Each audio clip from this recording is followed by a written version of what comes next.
So, good evening to all of you, and it is my great pleasure to welcome the 160 members of this wonderful conference. You are very welcome. We are being hosted in Lisbon, Portugal. We have two wonderful Portuguese friends in the room. I can see, obviously, Mario, Constancio. We're delighted to have you, Vitor. It's lovely that you could make it. And I'm sure that there are others from Portugal who are also going to help us understand the beauty of this city.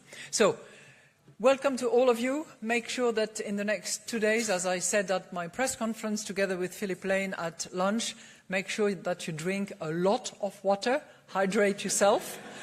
We don't want the medical center to be busy with people who do not feel well, and we'll go through it. We go through everything anyway. So I'm going to now move in my speech mode, and I apologize for the spouses who have been grateful enough to join their spouse, but who are not necessarily interested in monetary policy, and I'm afraid that this might be a bit about monetary policy. But I will start with somebody who is known by all of you, including the non-monetary policy expert. And I'm going to quote Nietzsche. Nietzsche observed, "It is our future that lays down the law of our today." When we last reviewed our strategy 4 years ago, our thinking was shaped quite naturally by the recent past. A decade of too low inflation compounded by the pandemic. But as Nietzsche warned, there is a danger in letting the past dominate our thinking. Sometimes it is actually the future, still dimly understood, that is already shaping our present. And soon after that review, guess what? The world changed in ways that we had not foreseen. The reopening of our economies after the pandemic brought about major sectoral changes. Russia's unjustifiable and horrible invasion of Ukraine triggered a fundamental shift in energy markets. The geopolitical landscape was upended, reshaping global trade. And structural changes in labour markets became increasingly apparent, driven by demographics, technological transformation, and evolving workers' preference. So given all these developments, the fundamentals of our strategy have held up well, as they should, because a sound strategy should be robust to a changing environment. Our symmetric 2% inflation target has proven effective in anchoring expectation, even though we faced some of the most severe and persistent shocks in recent economic history.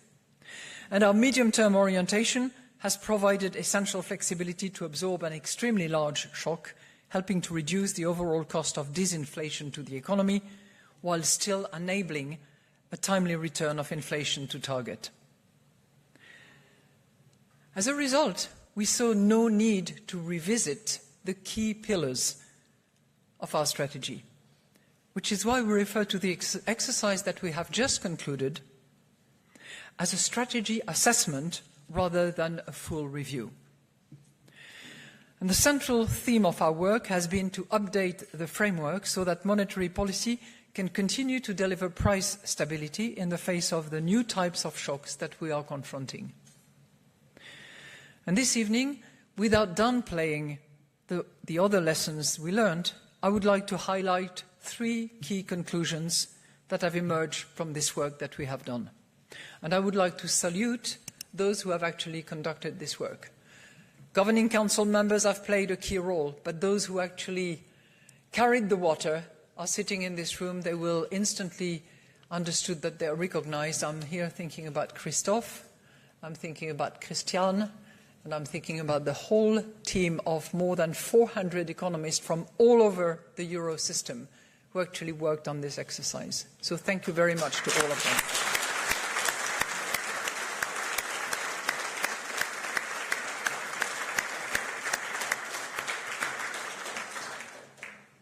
If they sit at your table, they should identify themselves. So these three conclusions concern the nature of the new environment, first of all, how we assess the risk, second, and how we have adjusted our reaction function to safeguard price stability in this new world. If by now you don't know how to spell uncertainty, you need to have your head examined, okay? So this is what has dominated the public debate in recent weeks. And this is one of the first key conclusions from our strategy assessment. The world ahead is more uncertain, and that uncertainty is likely to make inflation more volatile. It's pretty basic, but that's the reality we face. First, we see clear signs that supply shocks are becoming more frequent. Model-based analysis by ECB staff shows that during the recent inflation surge, such shocks played a much greater role in driving inflation than they had over the previous 2 decades. And even today, supply-side forces continue to generate inflation risks in both directions. Second, we see mounting evidence that more regular supply disruptions are leading firms to adjust prices more frequently, contributing to greater inflation volatility. And this is not simply an extrapolation from the most recent shock. Rather, it reflects a structural shift in how firms operate under conditions of permanent higher uncertainty. Our research shows that in such an environment, firms tend to react more quickly to shocks, especially supply ones, in order to protect against potential future losses. At the same time, they're more likely to adopt more flexible pricing strategies, which means prices may respond not just to major shocks, but also to smaller frictions and local disruptions. Third, if inflation becomes more volatile, we could see non-linearities on both sides. In our last strategy review back in 2021, we rightly focused on the non-linear dynamics that emerge in a prolonged environment of too low inflation, where interest rates are eventually pushed to their effective lower bound. That constraint can in turn feed into inflation expectations and risk, creating a self-fulfilling low inflation trap. And of course, we remain alert to the possibility of renewed downside inflation shocks. But recent experience has also revealed non-linearities on the upside. Since firms are generally quicker to raise prices than to lower them, more frequent price adjustments mean inflation can rise quickly in response to large upside shocks. And if wages then adjust only gradually to these price increases, as we saw in recent years, inflation may remain above target for longer as wage growth slowly catches up. And this in turn can raise the risk of inflation expectations de-anchoring to the upside. So the next question that follows from this assessment is, if the economic environment becomes more volatile, how can we make our economic assessment more robust? Large shocks can trigger feedback loops and nonlinear effects that inherently give rise to a broader range of possible outcomes. In a world of higher uncertainty, it is all the more important to augment the baseline with alternative risk scenarios, to augment the baseline. Not to compete with the baseline, to augment it. And this is why the second conclusion of our assessment is the need for monetary policy to take into account risks and uncertainty using a systematic but context-specific approach. Systematic but context-specific. The ECB has used both scenario and sensitivity analysis for many years, deploying internal scenarios since the global financial crisis and publishing them for the first time during the pandemic. But our experience in the recent years has underscored the particular strength of scenario analysis in times of elevated uncertainty. Let me give you an example. Russia's unjustifiable invasion of Ukraine and the resulting energy price shock. In that case, scenarios provided insights that neither our baseline projections nor standard sensitivity analysis around the baseline could fully capture. For instance, in March 22, the invasion of Ukraine was February 22. In March 22, just a few weeks after, our baseline projected inflation at around 5% for that year, based on market-implied energy future. The sensitivity analysis suggested a slightly higher figure of about 5.5%. In contrast, the Ukraine war scenario already pointed to inflation exceeding 7%, close to the final annual figure of over 8%. At the same time, there were moments when, in hindsight, publishing scenarios could have supported both our policymaking and our communication.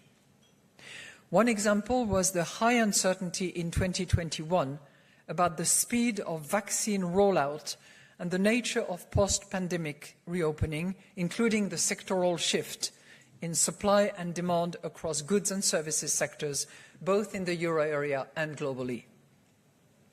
Scenario analysis could have helped in illustrating that the range of possible inflation outcomes was unusually wide and would have reduced the risk of projecting false certainty to the public.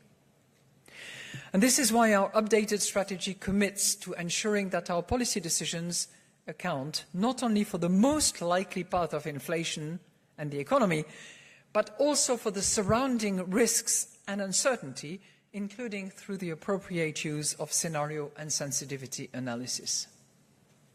Very much an exercise of humility. So, my third and last part.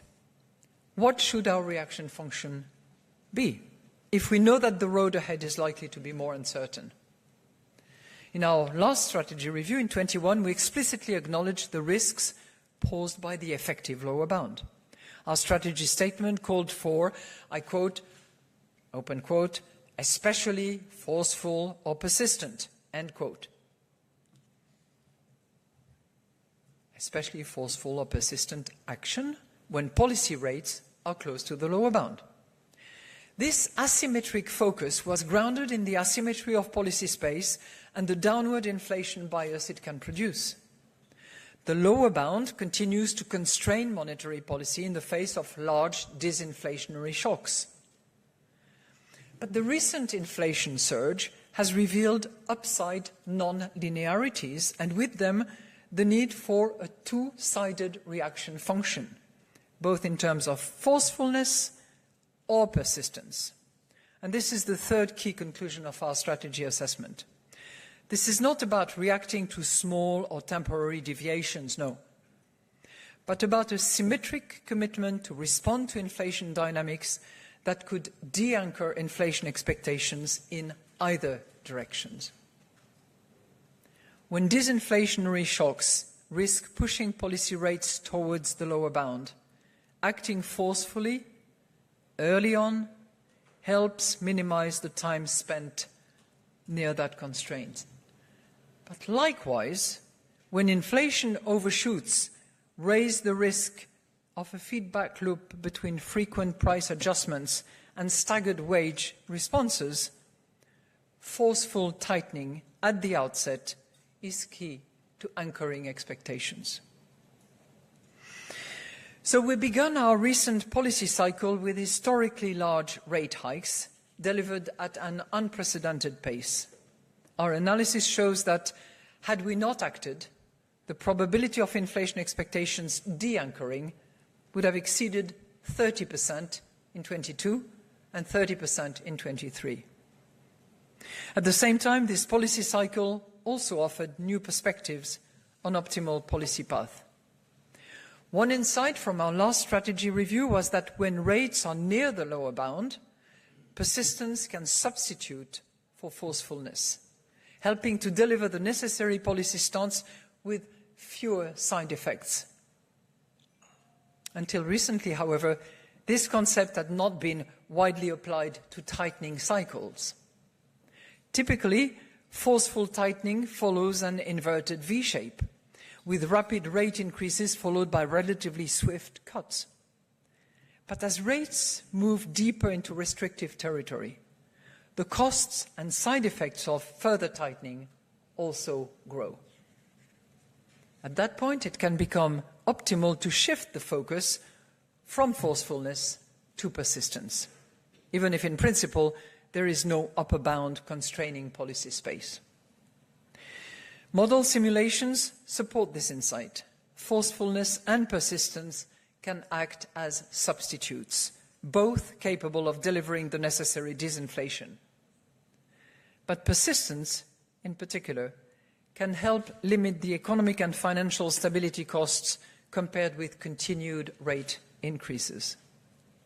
This was born out of our own experience. When we entered what I described as the holding phase, we placed greater weight on the persistence dimension, and this allowed the disinflation process to advance at a steady pace, while the so-called sacrifice ratio remained historically low compared with previous disinflation episodes. Reflecting on this experience, the Governing Council considers that the reaction function is best described as requiring, I quote, and I open quote, appropriately forceful or persistent monetary policy action in response to large, sustained deviation of inflation from the target in either direction. End of quote. To this end, all our instruments remain available in our toolkit, but the word appropriately is important, as it underscores that the choice of instruments and the intensity with which we use them must reflect proportionality. So, our strategy assessment has been an exercise in evolution, not revolution, and in fact many of its conclusions are already reflected in our current policy conduct. We responded to the recent inflation shock with initially forceful and then persistent action, aiming to steer inflation back to target as swiftly as necessary, but as painlessly as possible. And scenario analysis is helping us to better understand the range of risks ahead and how to best respond to them. For example, our scenarios on potential US import tariffs have helped us navigate an uncertain global trade landscape, while also enabling us to communicate more clearly the two-sided risks shaping our current monetary policy stance. At our last monetary policy press conference in June, I described our monetary policy stance as being in a good place. I know we're not the only one in a good place. Following the conclusion of this strategy assessment, I would add that our monetary policy strategy is also in a good place, informed and strengthened by experience, and better equipped for the challenges of the future. And to close the circle with Nietzsche, he who has a why to live can bear almost any how. So even as the world changes around us, we know our purpose, and we will do whatever is necessary to deliver on that purpose, ensuring price stability for the people of Europe. And I'm not going to ask for any applause at this point in time. I would like to direct our applause, our collective applause, to a few people that I'm going to mention. Three, actually, tonight. And all of you could be identified, acknowledged, and recognized, but I'm going to mention three of them, and you will understand why. One, because he identifies, epitomizes the standard of a courageous central banker. And he deserves those applause. Wait, hold it. So you all have 30 seconds to think who it is. 1 second is enough. Second person is the one who was together with me at the press conference today and who has led the exercise of the strategy review in 21, who's led the exercise of the strategy assessment in 25, and who will tell you that he had nothing to do with it because he had such competent people to work with. But it is not true. It's just a reflection of his modesty, and you would know who that person is. He sits with us on the executive board of the ECB. And the third one is the most veteran central banker in the room. He has been with us 14 years. Now, anybody who has been a central banker 14 years and is still alive today, please stand up. None. So that's him. And I would like to ask you to share your applause with Jay Powell, Philip Lane, and Klaas Knot.